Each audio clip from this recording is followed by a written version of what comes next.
అనగానే ఎమ్మటే స్పందించిన సందర్భం ఇన్స్టాగ్రామ్ లో కానీ ఫేస్బుక్ లో కానీ 1,30,000 ఇన్స్టాగ్రామ్ లో పోయింది, 1,26,000 ఫేస్బుక్ లో పోయింది. పెద్ద చర్చ నడుస్తా ఉన్నది.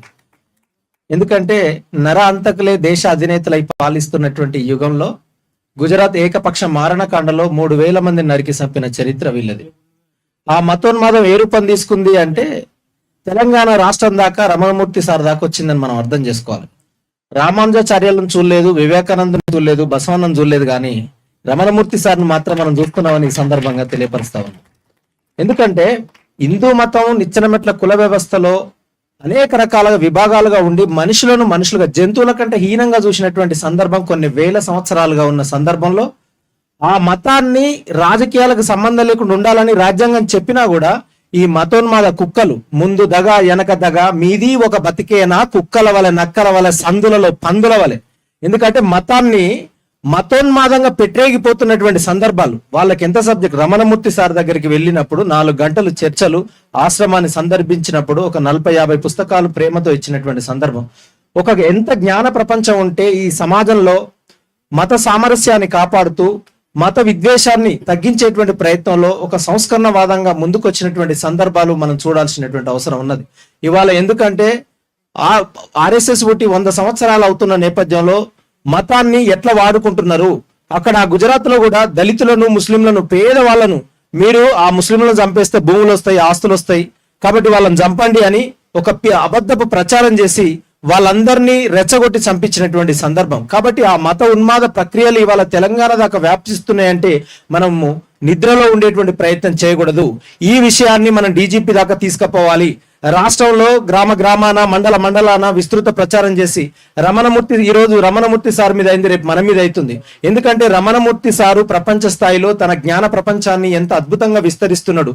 తను చిన్న వయసు నుంచి దాదాపుగా 40-45 సంవత్సరాలుగా వ్యక్తిగత స్వేచ్ఛను పక్కన పెట్టి సమాజ మార్పుకు శ్రీకారం చుట్టి ఒక అద్భుతమైనటువంటి జ్ఞానాన్ని సృష్టించి మనిషిని మనిషిగా ప్రేమించాలి, సమానత్వం రావాలి.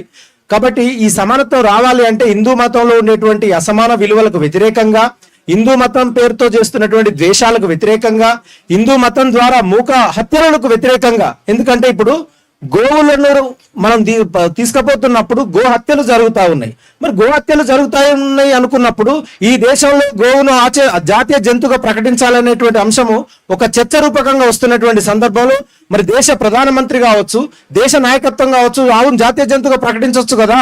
ఎందుకంటే వీళ్ళు ఒక జంతువును కావచ్చు, ఒక మతాన్ని అడ్డం పెట్టుకొని రాజకీయ అస్తిత్వం ద్వారా పబ్బం గడుపుకునేటువంటి మూర్ఖులు వాళ్ళు. హిందూ మతాన్ని సంస్కరించేది వాళ్ళు కాదు, హిందూ మతాన్ని సంస్కరించేది, మనుషులను మనుషులుగా చూసేది రమణమూర్తి లాంటి గొప్ప మేధావు. మనం ఇవాళ కంటికి రెప్పలో కాపాడుకోవాల్సినటువంటి అవసరం ఉన్నది.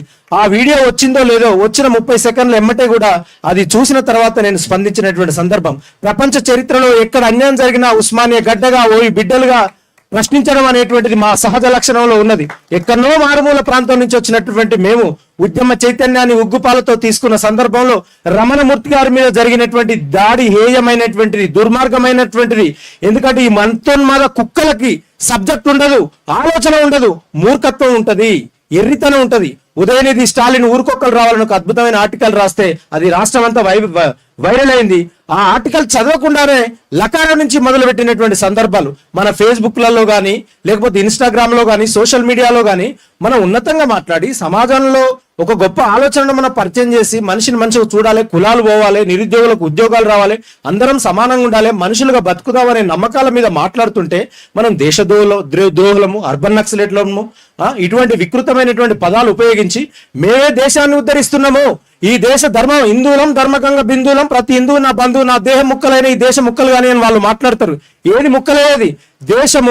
దేశము తగ్గడానికి ఎన్ని హిందూ సమ్మేళనాలు ప్రవేశపెట్టిండు మన రమణమూర్తి సార్ గారు. ఒక్కసారి జై భారత్ పేరుతో కానీ మేము వస్తున్నప్పుడు మా ప్రొఫెసర్ మాట్లాడుతున్నాడు, ఇప్పుడు కాదు కానీ ఒక 10-20 ఏళ్ల కింద ఏదో పత్రిక ఉంది సార్, విజయ విహారం అనేటువంటి పత్రిక ఒక అద్భుతాలను సృష్టించింది ఉదయ్, అది నువ్వు చదవాలన్న సందర్భం.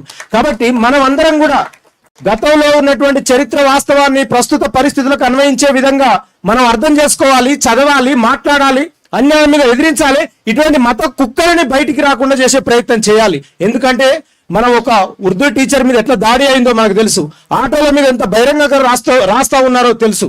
కాబట్టి వాళ్ళు చెప్తారు కులము ఇంటి కడప అవతలు ఉండాలి, మనం అందరం హిందువులం అని మాట్లాడతారు.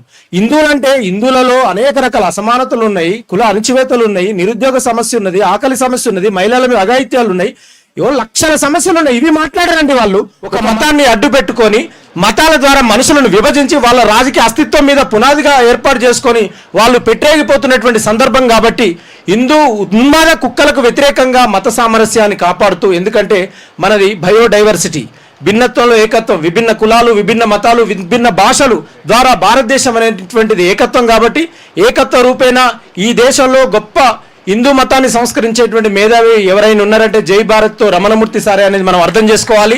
రమణమూర్తి సార్ను కాపాడుకోవాలి. 100కి 200% ఉస్మానియా గడ్డ రమణమూర్తి సార్ గారికి ఖచ్చితంగా అండ ఉంటుంది. మీరు ఇక్కడనే భవిష్యత్ కార్యాచరణ ప్రకటించండి. ఈ రాష్ట్రంలో అన్ని ప్రజా సంఘాలతో ఈ యొక్క సమస్యను విస్తృత వ్యాప్తం చేసి అటువంటి మూర్ఖపు కుక్కలను బయటికి రాకుండా ఇంక ఎవరు కూడా అటువంటి ప్రయోగాలు చేయకుండా చేసేటువంటి ప్రయత్నం చేద్దామని తెలియజేస్తూ, ఆ దాడిని ఖండిస్తూ సార్కు అండగా ఉంటూ ఈ అవకాశం ఇచ్చినటువంటి మీ అందరికీ ప్రత్యేకమైన ధన్యవాదాలు తెలియజేస్తూ నా ప్రసంగ పట్టాన్ని ముగిస్తున్నాను. నమస్కారం.